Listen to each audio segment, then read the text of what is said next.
So Toyota CHR, I'm going to install a 10.1 inch head unit in it. So this is the existing one, came from Japan. It's really good head unit, but in a Japanese language. 今日は5月29日木曜日です。こんにゃくの日です。 Yeah, she's saying something in Japanese. Well, actually, probably it's a faulty unit. That's why I'm going to replace it. ETC カードが挿入されています。 So already have a reverse camera. Have to retain factory reverse camera. The steering wheel control. Okay, now the display came in.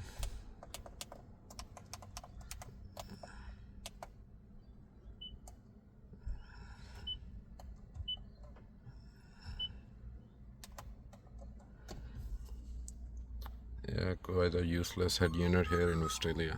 That's why I'm going to replace it. And I'll show you after installation.